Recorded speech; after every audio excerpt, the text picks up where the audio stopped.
Bonjour et bienvenue dans ce nouveau podcast qui est le troisième d'une série de podcasts consacrés à la sexualité, à faire le lien entre sexualité et relations toxiques. Et pour nous en parler, nous avons Julie Duchemin avec nous. Bonjour Julie. Bonjour Sandra, bonjour à toutes et tous. Julie est ma mentor. C'est Mhm. mon professeur en sexo-fonctionnel. Moi, je suis Sandra Rocolin, psychologue spécialisée en thérapie cognitive et comportementale, formée en sexothérapie par Julie Duchemin.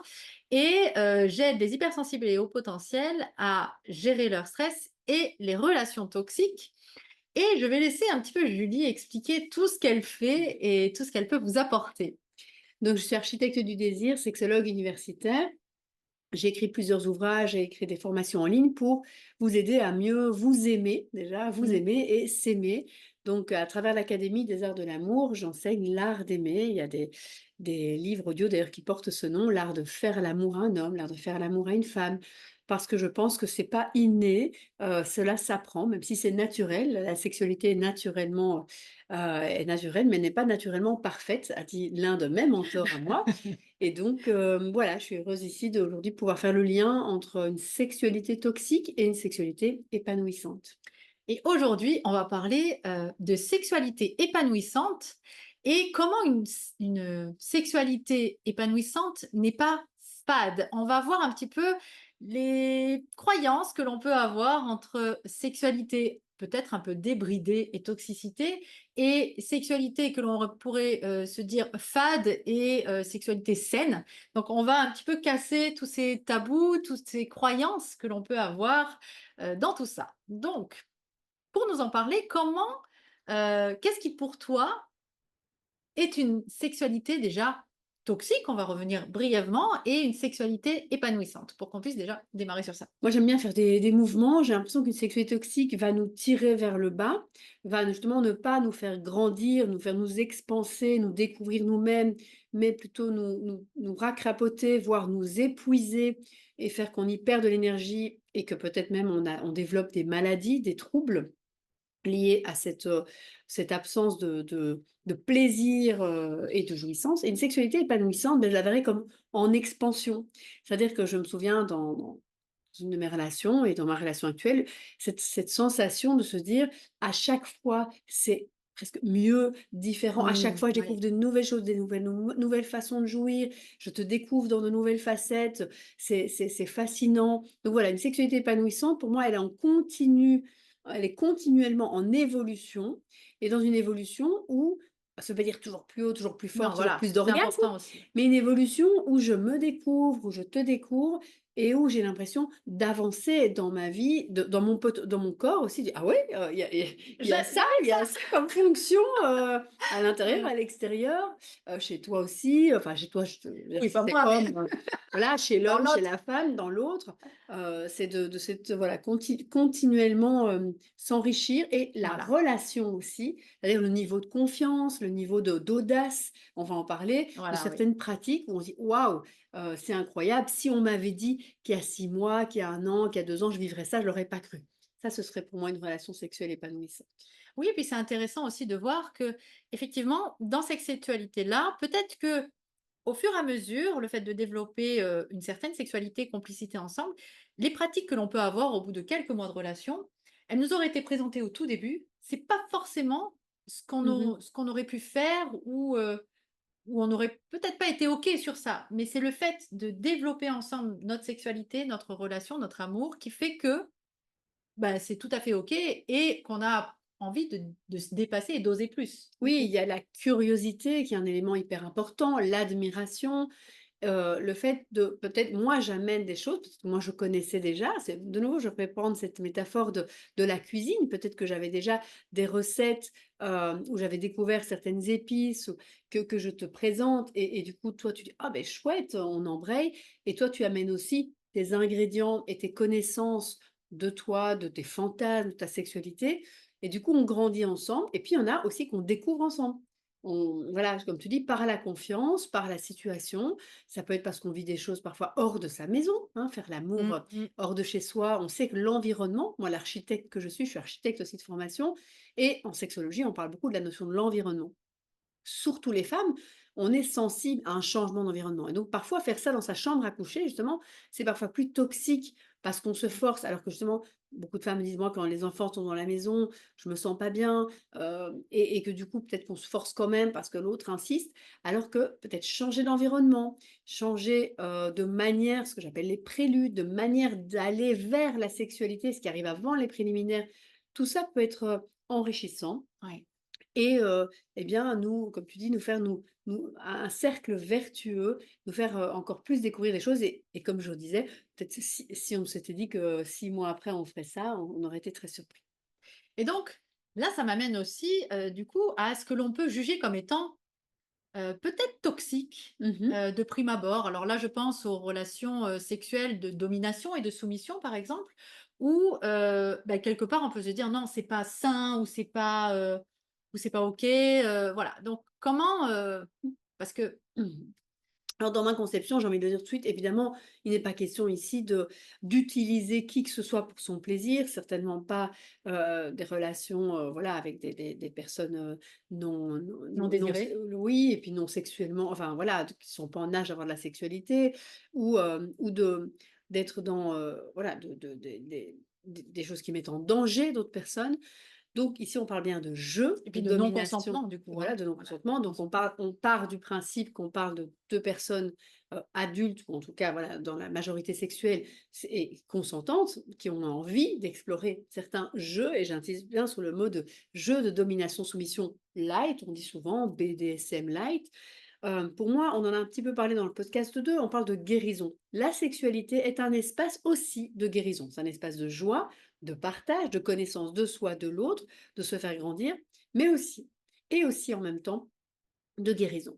Et les jeux de domination-soumission, souvent permettent d'aller réouvrir, évidemment, avec, toute cette justement, c'est parce qu'on est dans une relation de confiance, de bienveillance, on peut aller rouvrir des espaces où on a parfois subi, justement, bah, si on prend, l'aspect de violence physique, qu'on a évidemment, bien sûr, subi à l'époque. Le fait que là, dans le jeu et d'ailleurs, c'est peut-être moi qui ai subi peut-être des fessées petites mais qui vais jouer avec l'accord bien entendu et le jeu et peut-être des personnages de mon partenaire à lui donner des fessées, je peux aller reprendre Transmuter un ce peu ça, ouais. pouvoir, me sentir, femme forte et puis en même temps, peut-être amener bander les yeux, hein, vous savez tout simplement ce Colin Maillard, se sentir, on ne sait pas ce que l'autre va nous faire, on peut se relier à notre lâcher prise mais en même temps l'autre il prend soin de nous donc même s'il fait des choses plus piquantes, plus pimentées, plus surprenante parce qu'on ne voit pas, on ne sait pas ce qui va se passer, il le fait en vue de notre plaisir et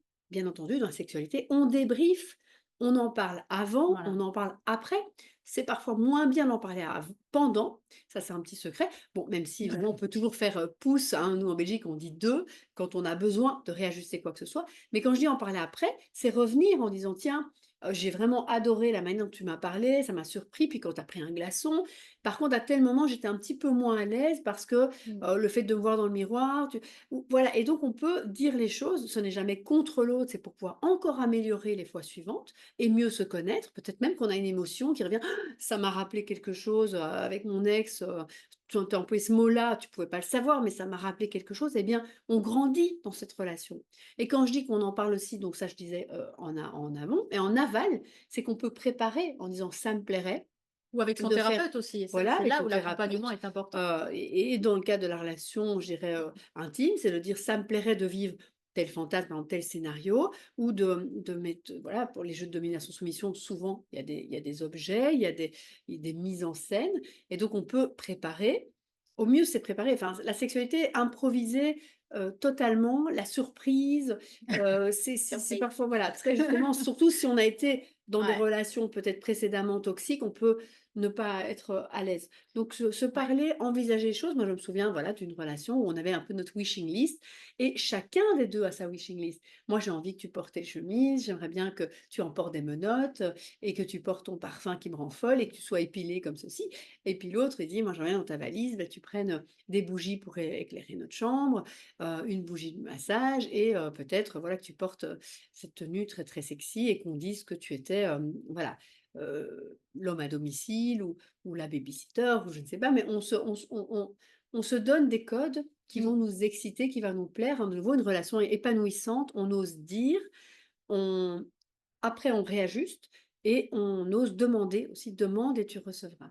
Et ce qui est important aussi, je pense que, comme on le disait dans le deuxième podcast, c'est ce rapport à soi et cette connaissance de soi. Pour pouvoir parler de ses besoins, pour pouvoir aller dans ses fantasmes aussi, pour pouvoir en parler, il faut être assez OK avec ces fantasmes-là et avec ses besoins, Mmh. à soi.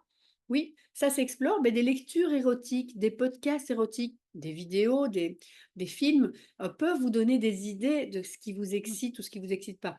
Souvent, il y a des personnes aussi qui me disent: «Bah, j'ai pas tellement d'imaginaire». Alors que mon compagnon, lui, ça va, il a plein d'envies, plein ou ma compagne.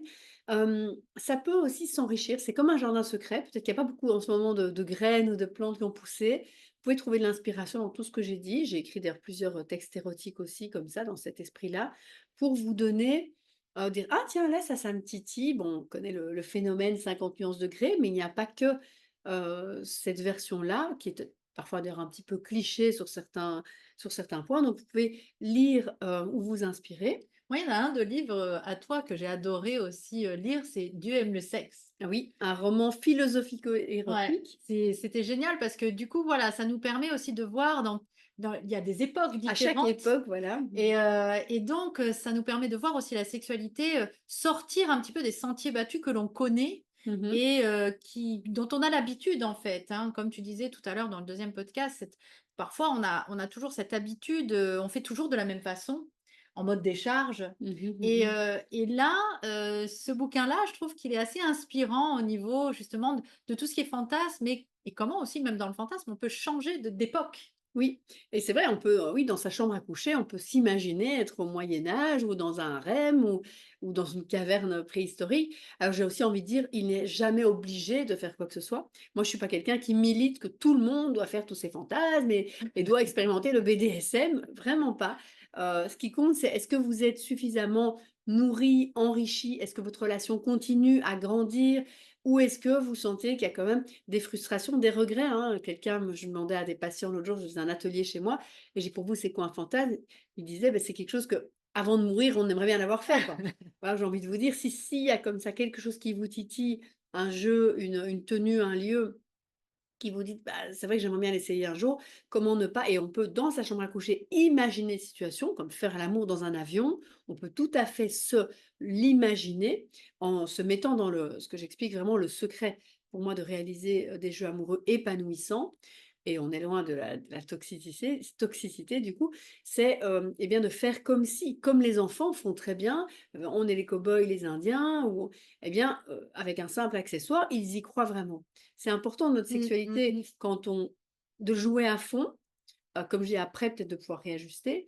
Donc oui, on peut être hôtesse de l'air, on peut être pilote d'avion ou on peut être pilotesse de de l'air et heu et voilà, Et Stewart. steward, parce que peut-être, on se met un petit foulard autour du cou, parce qu'on se met en telle situation ou bien, s'imaginer que tous les 2 sous les draps, on est dans l'avion et que on doit surtout pas faire de bruit, peut-être parce que justement les enfants sont à côté. Donc jouez aussi de vos obstacles, hein, tout obstacle, enfin Ouais. obstacle, défi, par exemple la grossesse, je pense à ça, par exemple après l'arrivée d'enfants, par exemple une maladie, une ablation du sein, enfin, il y a aucune situation pour moi qui justifierait de se résigner dans sa sexualité, mais au contraire de découvrir d'autres formes de plaisir, de sensualité. Ça va peut-être être en plus temporaire, peut-être qu'en ce moment, vous avez telle, situation physique ou familiale, que vous êtes séparés, j'en sais rien, parce que l'un travaille plus ailleurs, ben, on peut découvrir d'autres plaisirs. Moi là, justement, je suis loin de mon chéri eh bien, j'ai un sextoy connecté à lui, dont il a, voilà, la télécommande avec son téléphone À distance,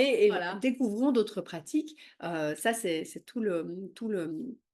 pour moi, toute la clé d'une relation épanouissante, justement, c'est qu'il Et nous d'une challenge. sexualité saine, OK? Donc c'est vrai qu'il y a cette notion-là, le sein comme si c'était, fade et conventionnel, Mmh mh. pas du tout. C'est pas dans la toxicité que on va aller chercher de la vibration, des choses fortes, mais souvent quand, on a vécu que des relations toxiques et une sexualité qui peut être toxique, on peut avoir cette, croyance que et puis cette sensation aussi que dans le toxique, on va avoir ces hauts, ces bas forts et donc du coup, c'est comme ça qu'on va vibrer et que dans une relation saine, bah, quelque part, c'est un peu plan-plan au bout d'un moment, quoi. Passer la lune Mmh. de miel, c'est un peu plan-plan. Non, au contraire, c'est la discussion qu'on a eue hier soir où, c'est la sexualité peut être vraiment un terrain de jeu pour faire vibrer dans une Mmh. relation qui, elle, va être saine, donc moins en haut, en bas, moins en vibrance, en Mmh mh, mmh. vibration forte, mais pas saine, Mmh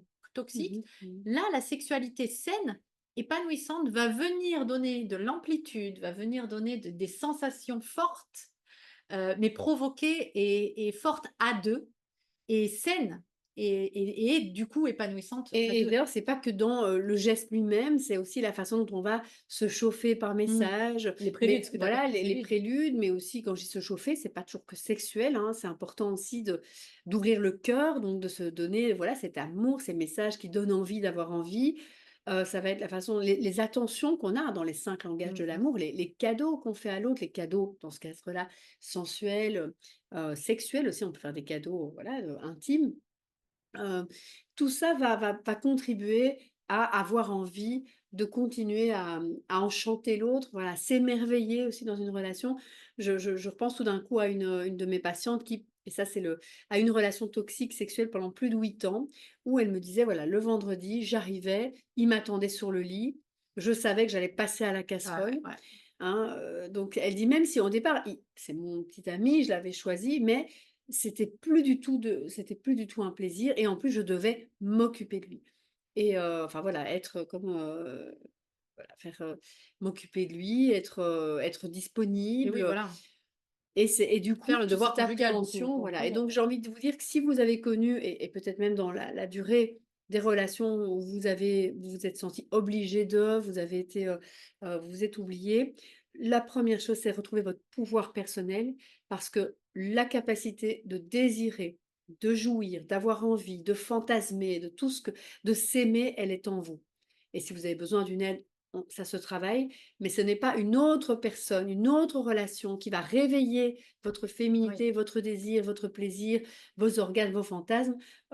D'ailleurs, voilà, je dis, on ne donne pas un orgasme à quelqu'un, on ne fait pas jouir quelqu'un, cette capacité en nous. Donc cette puissance, vous êtes puissante et vous êtes puissant.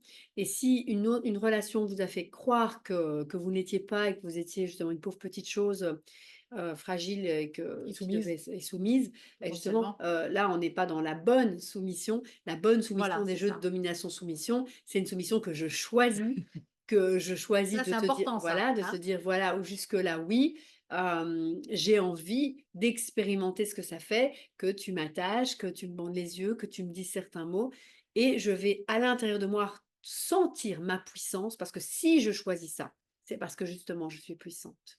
Ça, c'est super, voilà. C'est vraiment l'exemple, typique, cette notion de soumission où quand on est dans une relation toxique, on a toujours la sensation que l'autre veut que l'on courbe l'échine, et donc il y a quelque chose de l'ordre de la soumission, mais pas saine.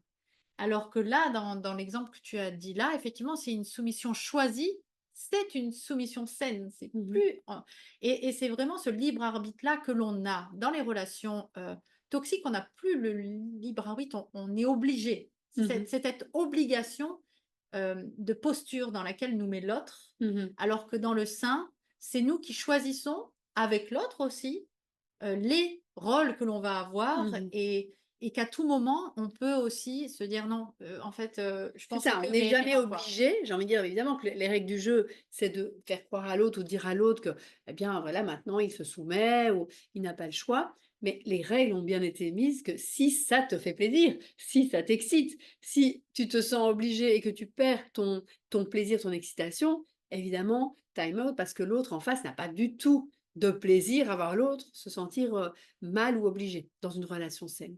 Donc, Ouais. voilà. Donc voilà, il n'y a pas de pratiques à proprement parler qui sont toxiques, et de pratiques à proprement parler qui sont saines. C'est vraiment la perception que l'on en a, la façon de le vivre, la façon de la vivre dans la dynamique de couple et personnellement, et c'est quelque chose que l'on réajuste continuellement. Mmh. dans la communication et dans notre sexualité de manière Voilà, générale. il y a pas d'erreur non plus, il y a que des apprentissages. Moi, je me souviens, voilà, d'expériences que j'ai faites qui étaient vraiment moins agréables pour le coup, voire douloureuses, voire qui m'ont réveillé des émotions de tristesse ou de colère. Donc je dis: «Ce n'est pas un échec, ce n'est pas la faute de l'autre, qu'il a été méchant Mmh. ou que moi je dois me sentir coupable». C'est un apprentissage que là, j'ai pas écouté à ce moment-là justement, peut-être des indicateurs, des red flags que j'ai Voilà. et que j'ai Mmh. essayé. Voilà, donc la sexualité, c'est comme le vélo, c'est comme d'apprendre à marcher, c'est comme d'apprendre à cuisiner. Ce n'est pas en une fois qu'on y arrive à tel, voilà, tel plaisir d'avoir par exemple du plaisir anal ou de pratiquer la fessée ou simplement d'apprendre à s'embrasser avec du plaisir pour tous les 2.